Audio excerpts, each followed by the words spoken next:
In this module, we will look at an introduction to English trusts law. English trust law originally rose out of equity, the means by which a rule-based legal system is able to achieve fairness in individual circumstances. Based on conscience, trust law developed to ensure that the conscience of a person, and thus their actions, vested with property on behalf of someone else, is regulated. Trust law has developed since then in both common law and reflecting the commercial appeal of trusts and requirements for certainty that such trusts entail. Statute law.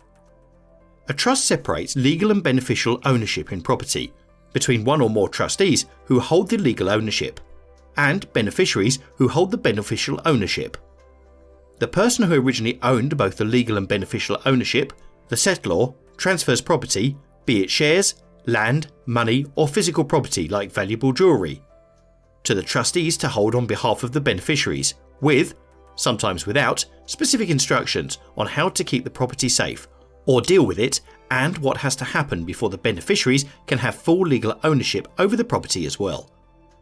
If a trust is to be made in a person's lifetime to make immediate effect, then it is usually evidenced by a trust deed and often referred to as a settlement.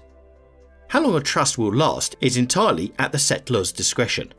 However, the trust period must be stipulated in the trust document. It may be just a few years, perhaps during a person's widowhood, or until a child attains a certain age or marries.